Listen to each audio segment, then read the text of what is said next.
Rolling. All right, welcome back to Nifty Network. Today I'm going to show you how to remove your ignition. Some of the reasons you might need to do that is because maybe you broke your key off, or maybe this module went bad, or maybe the solenoid inside is actually stuck up so you can't get your key to turn. So I'm going to show you how to do that, and let's get to it. Make sure that your battery is disconnected. So there's two little plastic covers right here. You're going to pop that off of each side. It looks the same on this side. So we'll pop that off. And then this is actually a safety Torx that is holding that on. And let's see here, did I grab the right one? So it's a T30. And what makes it a safety Torx is the center of it is actually hollow because there's a stem, or like a little stud right there, that the tool has to fit in.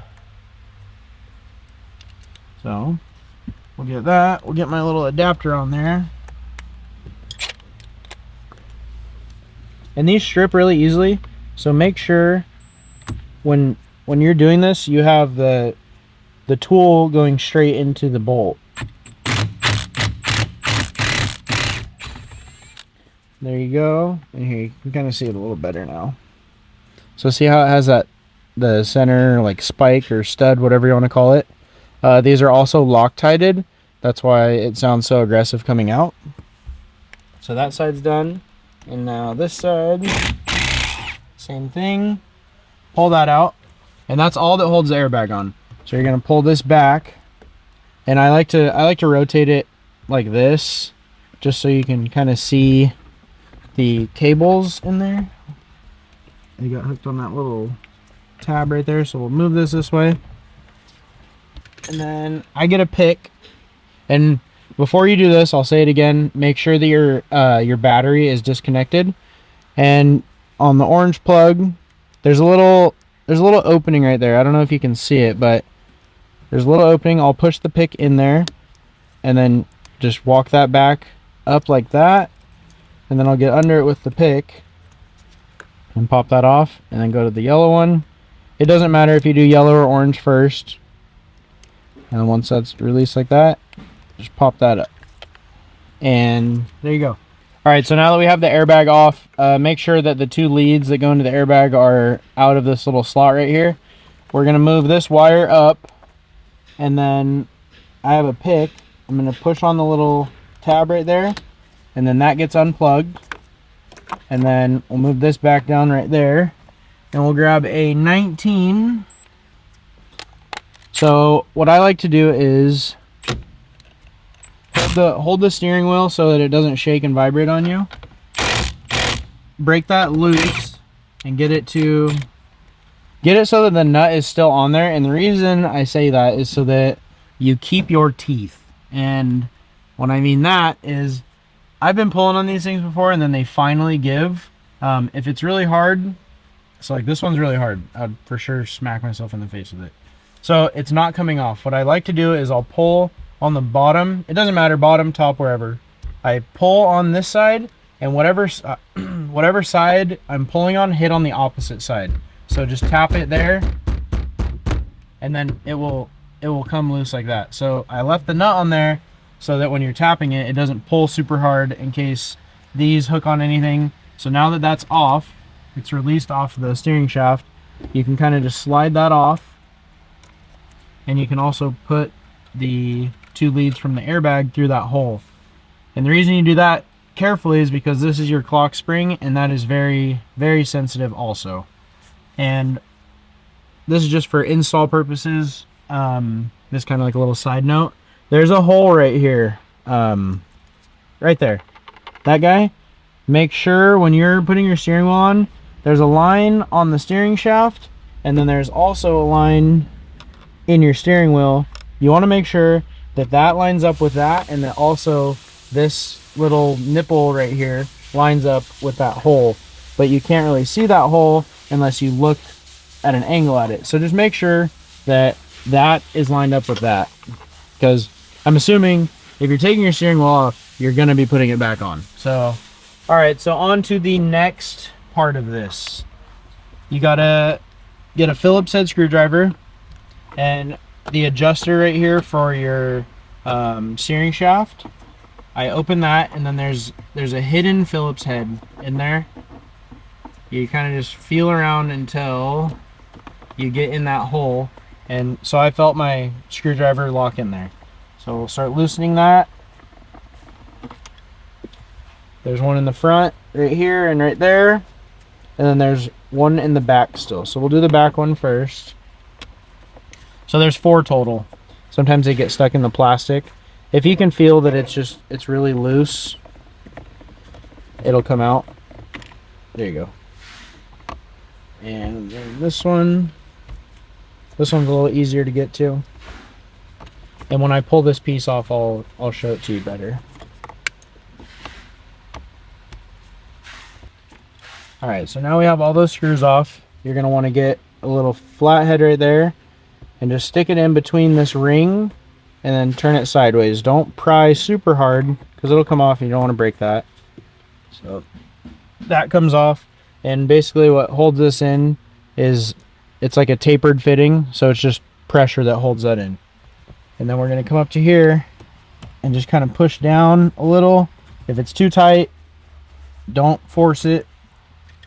We'll go on the left side right here with a flathead, and we'll just pop that loose on each side like that, and make sure it's released on there, and then you should be able to just pull down and it'll come out.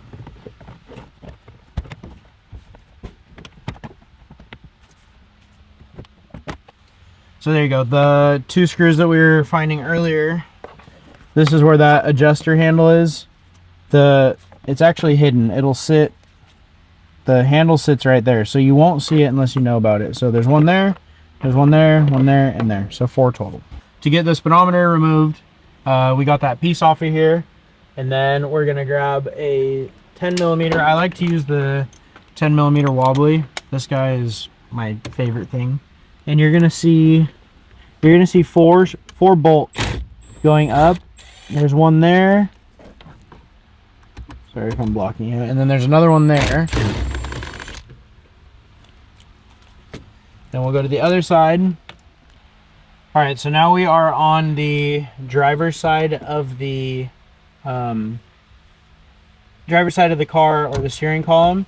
You're gonna see 2 10mm right there, and I got my tool on there, and you're gonna loosen that off. There's one. Let's get that out of there. And then there's another one right in front of it.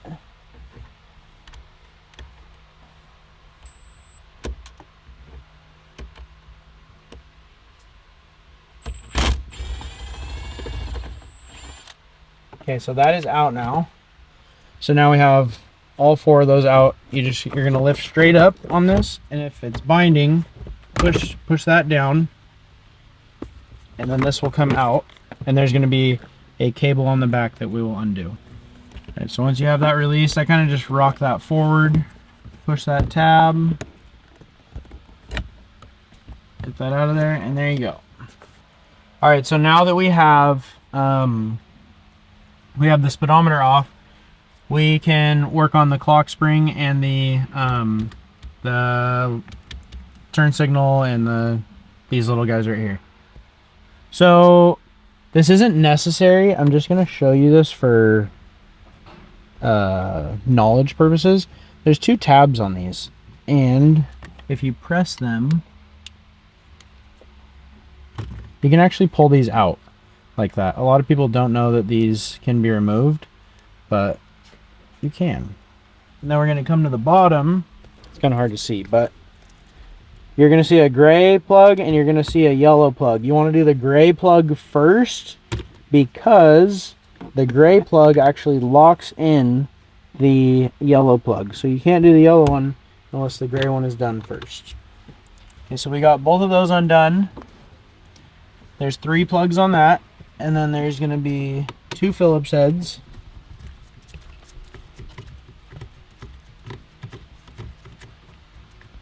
So that side's loose. And we'll go over here to the right side. And then you'll notice that You notice that this is loose, but it doesn't want to come out. There's a tab back here. You're going to push down on the tab. Can you see it on the camera? Can you do it again? See that little piece right there? You push down on that and then pull this straight forward. And you want to make sure that this nipple always stays in this location. It's very important. All right, so now that we have the speedometer off, we have the clock spring off, we got the ignition visible. We got all 3 plugs undone. There's one there, one here, and the one on the back. Basically what you're going to do is you're going to chisel these top bolts loose, and then you'll get a drill and you'll finish backing those out. I don't know the correct term of these bolts, but basically from the factory, there's a bolt on top of it, or a bolt head, and when it gets to the right tightness, I guess you could say, that head will actually snap off. So if you see right here, there's nothing that will allow any tool to go onto that. So basically you'll get a flat head, and what I do is you hammer it loosey, obviously. And if they're really tight, you might have to use a chisel and a hammer, which I think this one I am gonna have to do. So I'll grab a hammer and we'll get on the right side of the bolt, and we're just gonna hammer. We're gonna hammer it loose.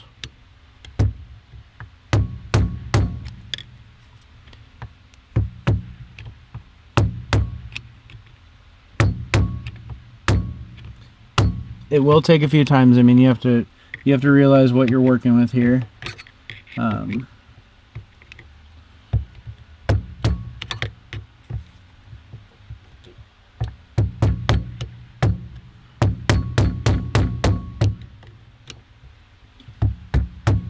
So this is good, because this is this is one that is actually pretty on there. So let's get this. Okay, so I got it to loosen up.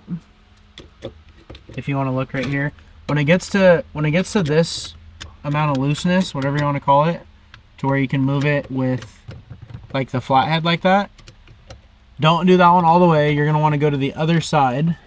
You're going to want to break that loose.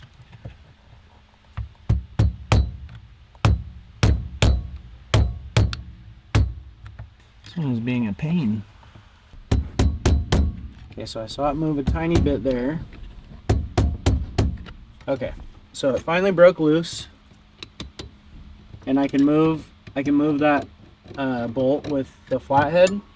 I'm gonna get a drill. This is a little, or not a drill. I'm gonna get my impact with a Phillips bit on it, and I'm actually gonna go tight, like righty-tighty with the drill, because what that does is it spins the bolt counterclockwise. So we'll do that, and that will come out like that. And then when you get to the second side, make sure to stabilize the ignition with your left hand, and this should come flying out.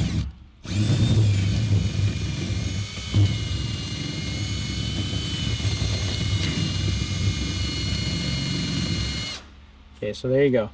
Once that's like that, you'll pull these off, and then your ignition drops down.